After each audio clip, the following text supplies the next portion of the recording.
Looking through the eyes of an international personnel, the public affairs officer of the United States Consulate in Lagos, Darcy Zota, balances the notion which Mrs. Shokefun represents. She compares the picture of the Nigerian woman in the southern part of the country to those in the northern part of the country. Because for last year's International Women's Day, I did some research. And what I discovered there, if you look up the status of women in Nigeria, that in many ways, Nigeria is almost two countries.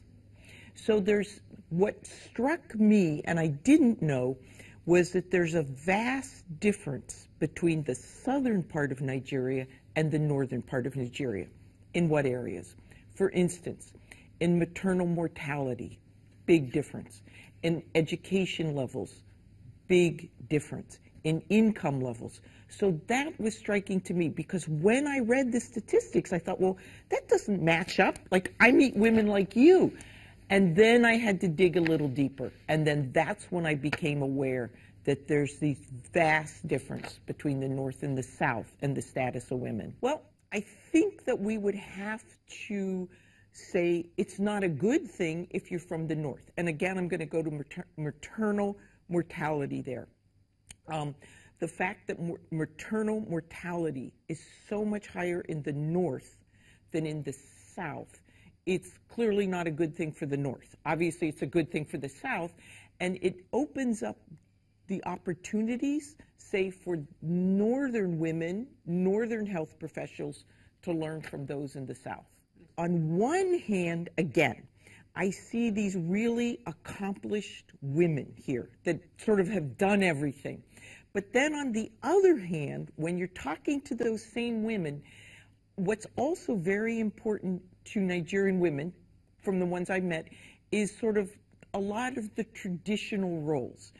So Nigerian women, really well-accomplished women, are trying to do well professionally, but still holding on to traditional values. And I think that's tough. I think that's difficult. And it fascinates me how they're trying to do that. The observation of the public affairs officer of the United States Consulate in Lagos about the condition of women in the northern part of the country may actually not be far from the reality. The consequences of insurgency seem most felt by women and subsequently children. In the three most affected states of Borno, Adamawa, and Yobe, almost 7 million people are in need of humanitarian assistance, more than 50% of whom are children. An estimated 450,000 children under 5 are suffering from severe acute malnutrition in the three most affected states.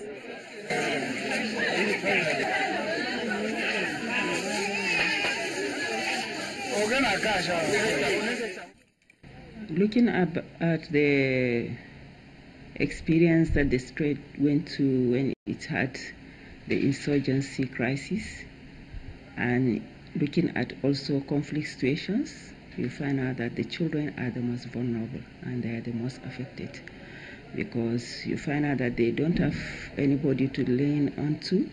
They are based on the protection that will be provided by the adults, either their parents or the concerned adults.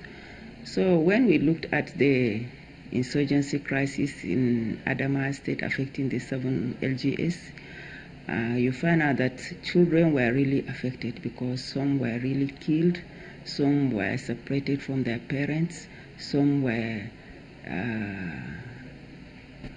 trafficked, some were violated, and some were abused.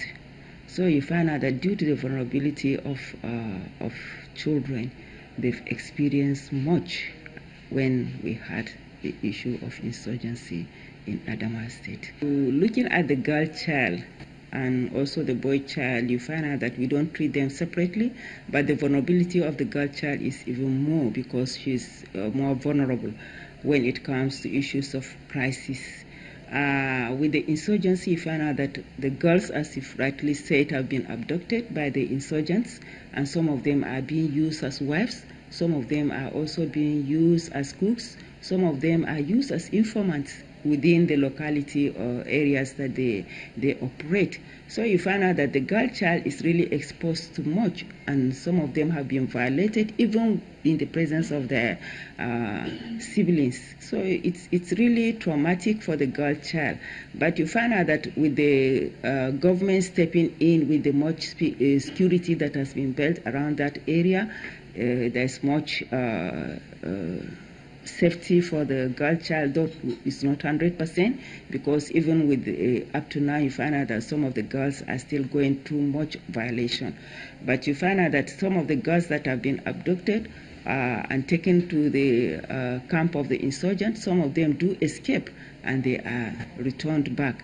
And the government, with the setup of the emergency humanitarian forum that we have in the state, you find out that the protection sector has been in place to ensure that such children, through the Ministry of Women Affairs, are responded to and they are supported, because we have organizations that are in the protection sector that are into it, especially children that are women or girls that have experienced such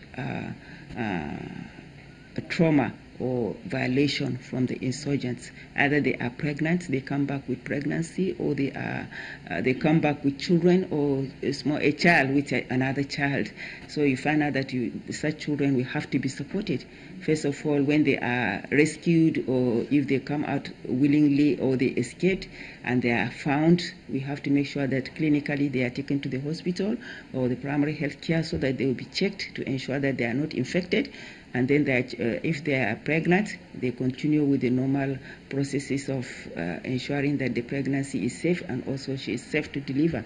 And if it's a child that she's coming up with a small baby, then both the mother and the child will have to be protected, and she's supported with all that she needs to ensure that her dignity is saved.